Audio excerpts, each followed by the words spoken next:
खूबसूरत धरती है प्रतापगढ़ और आप लोग इसको दिल में संजो के रखें और सभी से अपील है कि इस प्रतापगढ़ के विकास के लिए जो कुछ आप कर सकते हैं वो आप करें। पुलिस की भूमिका विकास में ये है कि कोई अगर निवेशक किसी भी जिले में आता है तो हम अच्छी कानून व्यवस्था उनको दें और मुझे पूरा विश्वास है प्रतापगढ़ की जो पुलिस है वो लॉ एंड ऑर्डर को अच्छा मेंटेन किए हुए और आगे भी हम भरोसा दिलाते हैं कि लॉ एंड ऑर्डर अच्छा मेंटेन है। जितनी भी इस तरह के दुर्दांत अपराधी हमारे लोग भी बुलेट प्रूफ के साथ निकलते हैं, हथियारों के साथ निकलते हैं और ऐसे जितने भी मादक पदार्थों की तस्करी करने वाले हैं उनकी हर तरीके से हम लोग पीछा करते हैं। उनके सहयोगियों को शरण देने वालों को कानून की धाराओं के तहत 27 से 30 जैसी धाराएं लगानी हमने शुरू की हैं ताकि उनका भी ढंग से इलाज हो। 20-20 साल की सजा ऐसे मामलों में अगर कोई उनको शरण भी देता है।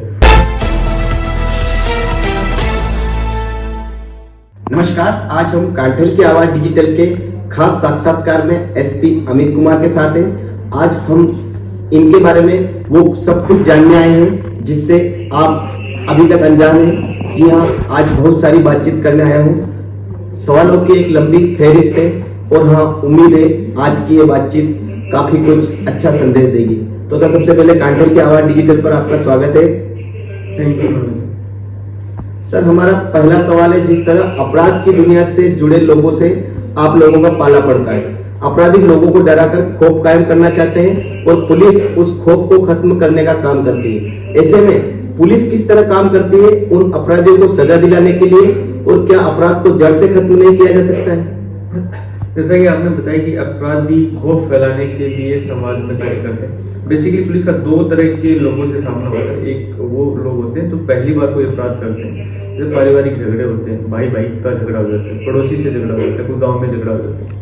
ये ऐसे लोग हैं जो समाज में किसी तरह का कोई भय कायम करना उद्देश्य नहीं होता, क्योंकि समाज में कुछ ऐसी इनहेरेंट चीजें होती हैं जिसकी वजह से कहीं ना कहीं झगड़े फसाद या हमारे समाज में जो मूल्यों का ढंग से विकास नहीं हो उसके कारण इस तरह के अपराध घटित होते हैं। दूसरे तरह के अपराध वो है जिसमें कहीं ना कहीं एक आपराधिक तत्व है जो अपनी किसी मंशा को लेकर अपराध कायम करता है। उनका उद्देश्य होता है भय फैलाना, उस भय का इस्तेमाल करके फिर उनके जो हित होते हैं वो साधते हैं। तो पुलिस का मुख्यतः जो बल होता है, जिस तरह के अपराधियों पे पुलिस मुख्यतः नियंत्रण करने की कोशिश करती है, वो जो भय फैलाते हैं। तो पुलिस की जो आम धारणा या आम ध्येय वाक्य है कि आमजन में विश्वास और अपराधियों में भय, उस आमजन में विश्वास को कायम करने के लिए पुलिस जिस तरीके से अपराधियों पे नकेल कसने की कोशिश करती है, भले ही कानून के माध्यम से हो, भले ही उनकी प्रॉपर्टियां फ्रीजिंग के माध्यम से हो, भले ही ट्रायल तक उनका पीछा करने की बात हो, तो अलग अलग तरीके से उनको शरण देने वाले उनके खिलाफ पुलिस कार्रवाई करती है। तो पुलिस हर तरीके से कोशिश करती है कि अपराधियों का जो है उनके नियंत्रण रखा जाए और समाज को जो है अपराध मुक्त समाज की दिशा की ओर ले जाया जाए। सर, जैसे एक पत्रकार कोई सरोकार से जुड़ी खबर लिखता है, उससे पहले उस पर होमवर्क करता है, क्या लिखना है, कैसे लिखना है, ऐसा क्या लिखे जिससे समाज में अच्छा संदेश जाए। तो क्या पुलिस में भी आप जैसे बड़े अधिकारी जब बड़ी कार्रवाई करने जाते हैं तो आपको भी होमवर्क की जरूरत पड़ती है या ऊपर से आदेश आए और तुरंत एक्शन होता है? तो कई तरह की पुलिस कार्रवाई करती है। बहुत सारी ऐसी कार्रवाई हैं जिसमें हम लोगों को भी होमवर्क करने की जरूरत पड़ती है। जैसे अभी हाल में किसी गांव में हमने रेड दी, तो किसी भी जगह पे जो बड़ा एरिया उसमें दबिश देनी है तो पूरा प्लानिंग के साथ ही होता है। इससे पहले हमने कोई सरकारी योजनाओं में घोटाले की कोई रेड दी, तो ऐसी रेड जो है या ऐसी जो कार्रवाई है वो बिना होमवर्क बिना तैयारी के हो नहीं सकता। मल्टीपल जगह पे रेड दी जाती है और फिर एक साथ कार्रवाई होती है। कहीं कोई सूचना लीक होने पे संपूर्ण चीजों का उस पर प्रभाव पड़ता है। और जहां तक ऊपर के आदेश से तुरंत एक्शन की बात है, और वो कहीं ना कहीं कुछ ऐसी चीजें होती हैं जो हो सकता है जिले से बाहर राज्य स्तर पे चीजें प्रभावित कर रही हैं, तो उसमें उच्च अधिकारी को निर्देश की जरूरत, मार्गदर्शन की भी जरूरत पड़ती है। तो उनकी भूमिका जो मुख्यतः मार्गदर्शन के तौर पे होती है और इसीलिए कोई संस्था भी होती है कि हर अधिकारी को ऊपर से मार्गदर्शन और दिशा निर्देश मिलते रहे। सर, कहते हैं कि लक्ष्य बड़े हो तो ही काम बड़े हो पाते हैं।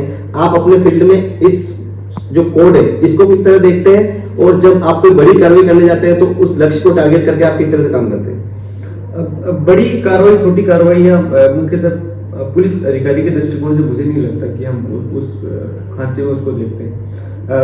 निरंतर पुलिस का ये प्रयास रहता है कि जितने भी तरह के आपराधिक तत्व समाज में सक्रिय हैं, जिस तरह की भूमिका पुलिस के लिए सुनिश्चित की गई है, हम निरंतर उस पर कार्रवाई करते रहें। किसी कार्रवाई में लंबा समय लग सकता है, कोई कार्रवाई कम समय की हो सकती है, तो निरंतरता जो है वो जरूरी है, क्योंकि किसी भी समाज को सुरक्षित रखने के लिए निरंतर प्रयास जो वो अपेक्षित है। सर, जैसा कि हमने हमारे दर्शकों को पहले ही बताया कि आज बातचीत का ये सिलसिला काफी लंबा चलेगा, तो मैं आपसे पूछना चाहता हूं कि क्या एक एसपी हमेशा सख्त होता है या कुछ मौकों और हालात पर ये निर्भर करता है?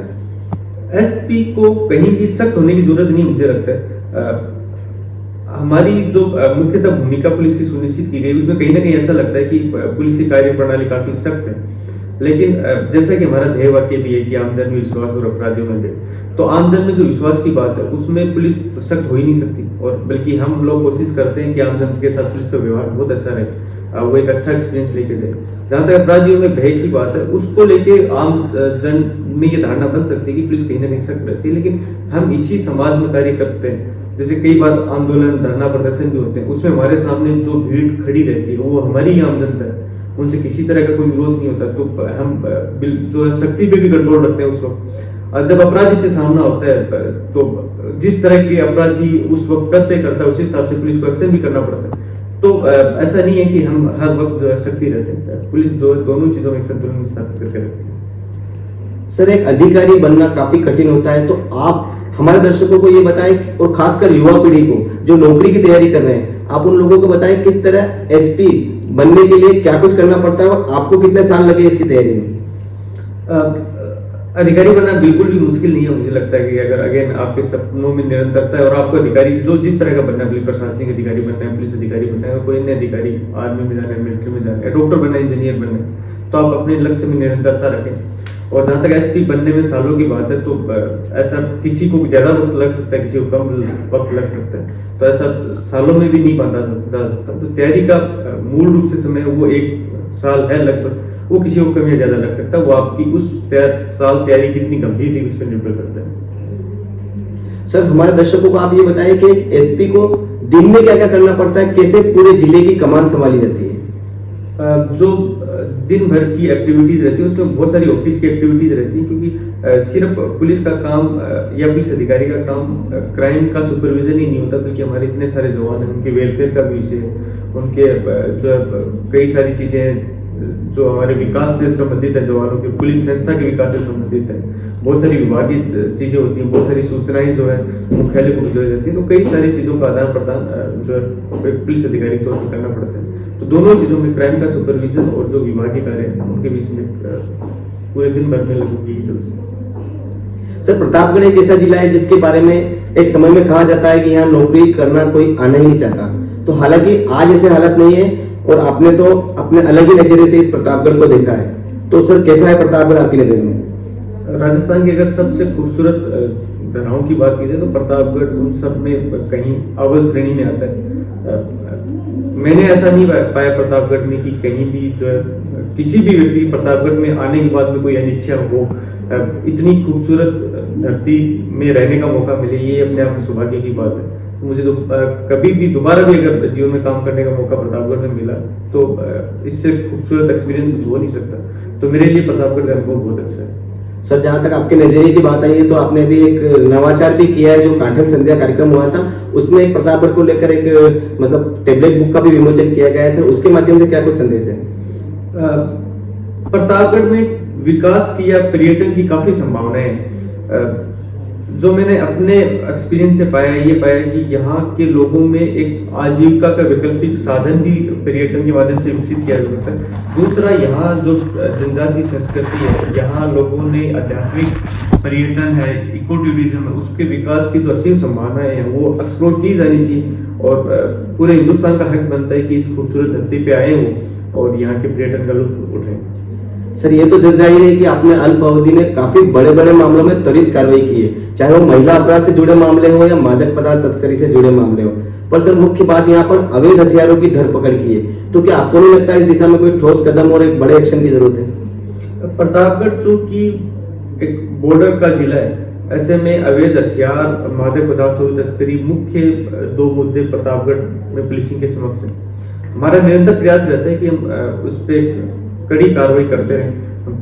प्रतापगढ़ में पहले भी इस तरह की कार्रवाइयां होती रही हैं और आगे भी होती रहेंगी, और हम पूरा प्रयास करेंगे कि जितने भी अवैध हथियार रखने वाले हैं, फायरिंग करने वाले हैं या मादक पदार्थों की तस्करी करने वाले हैं, उन पर हर तरीके से हम लोग कड़ी कार्रवाई करेंगे। सर, प्रतापगढ़ एक संवेदनशील जिले की श्रेणी में आता है, ऐसा क्या काम हो ताकि ये जिला इस श्रेणी से बाहर निकल सके, क्योंकि सर इस श्रेणी के चलते यहाँ पर बड़े निवेशक नहीं आते और ये जिला इस वजह से आज पिछड़ेपन पर है और खुद खास तरक्की नहीं कर पा रहा है। और मैं जहां तक मानता हूं आपके कार्यकाल में विश्वास कायम हुआ है और हो सकता है, तो आगे इस पर क्या कुछ काम हो सकता है ताकि लोग यहाँ आए और निवेश करें? तो पुलिस की भूमिका विकास में ये है कि कोई अगर निवेशक किसी भी जिले में आता है तो हम अच्छी कानून व्यवस्था उनको दें। और मुझे पूरा विश्वास है प्रतापगढ़ की जो पुलिस है वो लॉ एंड ऑर्डर को अच्छा मेंटेन किए हुए और आगे भी हम भरोसा दिलाते हैं कि लॉ एंड ऑर्डर अच्छा मेंटेन रहेगा। अब किसी भी जिले में अगेन विकास की अगर बात की जाए तो विकास के जो वैकल्पिक क्या क्या माध्यम हो सकते हैं, और वो यहाँ के जितने भी विकास के इच्छुक लोग हैं या उसमें जो संबंधित संस्थाएं हैं उसको इस ओर ध्यान देकर वो विकास की संभावनाओं को तलाश करके निवेशकों को बुलाया जाए। पुलिस उसमें जो कानून व्यवस्था और किसी तरह का कोई आपराधिक तत्व उनको परेशान नहीं कर पाए, ये अपनी भूमिका सुनिश्चित करेगी। सर आपको कब ऐसा लगा कि आपको एक एसपी बनना है, यानी आपने बचपन में ही सोच रखा था या ये मंजिल आपको आगे जाकर मिली है? नहीं, ऐसा नहीं है कि बचपन में ऐसा सोच सकते थे। हाँ, प्रशासनिक सेवाओं के प्रति एक विशेष लगाव जरूर फील किया। तैयारी के दौरान कहीं ऐसा लगा कि जो इस सेवा में आना चाहिए, तो ये तैयारी के दौरान कहीं सपना। सर मैंने सुना है आप बेहतर पुलिसिंग के साथ बेहतर लिखते हो, तो हमारे दर्शकों को आप बताएं कि आपकी हॉबी क्या है और क्यों जिसको आप लोग दिल से चाहते हैं उसके बारे में सब कुछ जानने की इच्छा रखते हैं। तो सर आप बताएं किस तरह के आप हॉबी है, किस तरह से आप जो लिखते हैं तो उसको लेकर आपने कोई किस तरह की कोई बुक लिखी है, क्या कुछ कहना चाहेंगे? मुझे कविता लेखन का छोटा मोटा शौक है, तो कभी कभी कविताएं लिख लेता हूँ और वो लिखने के माध्यम से हम अपनी संवेदनाएं जो है कई बार प्रकट कर लेते हैं। और कई ऐसी बात है जो हो सकता है हम एज ए पुलिस अधिकारी नहीं कहना चाहिए और कविता के बहाने कह दें, तो कई ये कोशिश रहती है लिखने की। और सभी कोई कुछ ना कुछ हॉबी मिले, कुछ भी वो डेवलप करनी चाहिए, तो मैं कविता पाठ लिखना पसंद करता हूँ। सर एक पुलिस पर फायर हो सकता है तो सर आम आदमी उसमें उस स्थिति में ज्यादा भय की स्थिति होती है, तो सर इसको लेकर तो कोई ठोस काम होना ही चाहिए थोड़ा, और सर इस पर काम होना चाहिए, इस पर कोई मतलब कड़ा एक्शन होना चाहिए, आपको नहीं लगता? बिल्कुल कड़ा एक्शन हम लोग कर भी रहे हैं। जितनी भी इस तरह के दुर्दांत अपराधी हमारे लोग भी बुलेट प्रूफ के साथ निकलते हैं, हथियारों के साथ निकलते हैं, और ऐसे जितने भी मादक पदार्थों की तस्करी करने वाले हैं उनकी हर तरीके से हम लोग पीछा करते हैं। उनके सहयोगियों को शरण देने वालों को कानून की धाराओं के तहत 27 से 30 जैसी धाराएं लगानी हमने शुरू की हैं, ताकि उनका भी ढंग से इलाज हो। 20-20 साल की सजा ऐसे मामलों में अगर कोई उनको शरण भी देता है। दूसरा, उनकी प्रॉपर्टी फ्रीजिंग करानी शुरू की हमने, तो लगभग प्रतापगढ़ पुलिस 25 से 30 करोड़ की प्रॉपर्टियां फ्रीज करा चुकी है और आगे भी हम लोग फ्रीज कराते रहेंगे। तो ऐसे लोग और उनको शरण देने वाले जितने भी लोग हैं, पुलिस किसी भी सूरत में इनको किसी तरह की कोई बख्शाई नहीं करेगी। सर जब संगठित अपराधी यदि बड़े अपराध को लेकर जो आप लोग संगठित अपराधियों पर किस तरह की कार्रवाई करते हैं और उन पर किस तरह की कार्रवाई अमल में लाने में आप विश्वास रखते हैं, जो संगठित अपराध है उसको लेकर? संगठित अपराधी मुख्य तौर पे कई सारे लेयर्स पे काम करता है, जिसमें कई सारे अपराधी तो आपस में जुड़ जाते हैं और एक दूसरे को सपोर्ट सिस्टम देते हैं। तो जब तक ये संगठित अपराधियों में हम चौतरफा कार्रवाई नहीं करेंगे, मतलब ये अपराधी खुद इनको शरण देने वाले, दूसरा धंधे में सपोर्ट करने वाले, इनका पैसे से सपोर्ट करने वाले, कोर्ट में इनका कौन सपोर्ट करता है उनको, तो इन पे हर तरीके से कार्रवाई करनी पड़ेगी और लगातार हम लोगों को पीछा करना पड़ेगा कौन कौन इनको किन किन माध्यमों से शरण दे रहा है, उन रास्तों को हम कैसे ब्लॉक करें, उन पे कानून की अलग अलग धाराओं में कैसे मुकदमे दर्ज करें जिसकी वो श्रेणी में आ जाए।